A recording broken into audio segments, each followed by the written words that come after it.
வாங்க நண்பர்களே, எனக்கு புது ATM card salary ATM card வந்துருக்கு. அதை போய் ஆக்டிவேட் பண்ணிட்டு வரலாமா? அதாவது நண்பர்களே, எனக்கு எப்பவுமே சேலரி கார்டு எக்ஸ்பைரி ஆச்சுன்னா 2 வருஷத்துக்கு ஒருக்கா எனக்கு இந்த கார்டு தான் வரும். இது வந்து அல்ராஜ் பேங்கோட அஃபிஷியலாக உள்ள சேலரி கார்டு. இதில் வந்து எந்த ஆன்லைன் டிரான்சாக்ஷனும் பண்ண முடியாது. ஒன்லி சேலரி மட்டும் எடுத்துக்கலாம், அது மட்டும் இல்லாமல் பே பண்ணிக்கலாம்.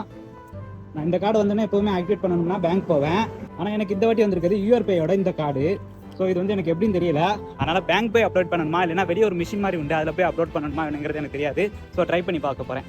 ஸோ ஃபஸ்ட்டு பேங்க் வெளியே இருக்கிற அந்த மிஷினில் போயிட்டு என்னோட டீட்டெயில்ஸ் எல்லாமே அப்லோட் பண்ணிவிட்டு இது ஓகே ஆயிடுச்சு அப்படின்னா ஈஸி டு ஒர்க். அப்படி இல்லைன்னா அதுக்கு ஆப்போசிட்லேயே பேங்க் இருக்குது, அங்கே தான் போய் பார்க்கணும்.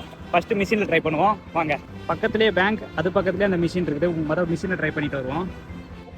ஸோ அதுதான் அந்த மிஷின், இதுதான் நம்ம கார்டு. ஆல்ரெடி ஒருத்தர் இருக்காரு.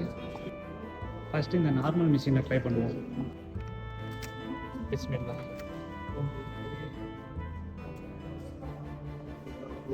இந்த மிஷினில் ட்ரை பண்ணுவோம். அந்த மிஷின் செயல்படவில்லை, போய்விட்டது.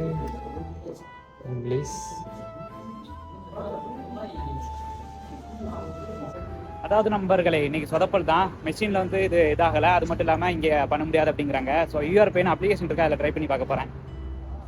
அவ்வளோதான் நண்பர்களே, பேங்க் எதுவும் போகல. 10 நிமிஷம் இங்கே நின்று ஓப்பன் பண்ணியாச்சு. யூஆர்பே வந்து பேங்க் கிடையாது போல இருக்குது, அது ஏதோ ஒரு சாஃப்ட்வேர் போல இருக்குது. ஸோ இது மூலிமா தான் இனி எனக்கு சேலரி வரும் போல இருக்குது.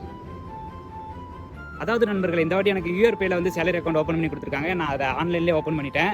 இருந்தாலும் நான் இப்போ இந்த பேங்க் போய் தான் ஆகணும். ஏன் சொல்கிறேன் அப்படின்னு பார்த்தீங்கன்னா, சம்பளம் வந்து அதை ஒரு வாரமாக அக்கௌண்ட் வச்சு பார்த்துட்டு இருக்க ஒரே ஆள் நானாக தான் இருப்பேன். ஆக்சுவலி 7ஆம் தேதி வரைக்கும் இந்த கார்டு எடுத்தது. ஆனால் 7ஆம் தேதி ராத்திரி தான் எனக்கு சம்பளமே போட்டாங்க. சம்பளம் போட்ட அன்னைக்கு இந்த கார்டு எடுக்கல. அதில் சம்பளம் மட்டும் இல்லாமல் கொஞ்சம் சேவிங்ஸ் அக்கௌண்ட்டும் வச்சிருந்தேன். ஸோ அந்த அக்கௌண்ட் அப்படியே பார்த்துட்டு தான் இருக்க வேண்டியதாக இருந்தது. இதில் கூத்து என்னன்னா, இதில் இருக்க பணத்தை எடுக்கணும் அப்படின்னா கொஞ்சம் பணத்தை ஊருக்கு அனுப்ப சொல்லுவான். மினிமம் ஒரு 1000 ரியாலாவது ஊருக்கு அனுப்பணும். ஒன்றும் பண்ண முடியாது. இவ்வளோ அமௌண்ட் அக்கௌண்ட்டில் வச்சுக்கிட்டு இத்தனை நாள் வரைக்கும் நான் கடன் வாங்கி தான் யூஸ் பண்ணிட்டு இருந்தேன். அதாவது எப்படி அப்படின்னா, எஸ்டிசி பேல என்னோட ஃப்ரெண்ட் ஒருத்தவங்க கிட்ட 100 ரியால் கடன் வாங்கி அதை என் கைச்சலுக்கு யூஸ் பண்ணிட்டு இருந்தேன். அது மட்டும் இல்லாமல் கீட்டோட ஆர்டர் போடணும் அப்படின்னா என்னோட தங்கச்சியோட ஏடிஎம் யூஸ் பண்ணி அவங்க கிட்ட ஓடிபி கேட்டு ஸோ அது மூலியமா யூஸ் பண்ணிட்டு இருந்தேன். இப்போ என்ன பண்ணணும்னு தெரிஞ்சிருச்சு. ஃபர்ஸ்ட் பேங்க்ல போயிட்டு பணத்தை எடுத்துட்டு கடன் வாங்கினவங்களுக்கு திருப்பி கொடுக்கணும். அது மட்டும் இல்லாமல் ரூமுக்கு ரெண்ட் கொடுக்கணும், இல்லைன்னா ரூம் விட்டு பத்திடுவாங்க. தென் ஃபேமிலிக்கும் அனுப்பணும். டாடா.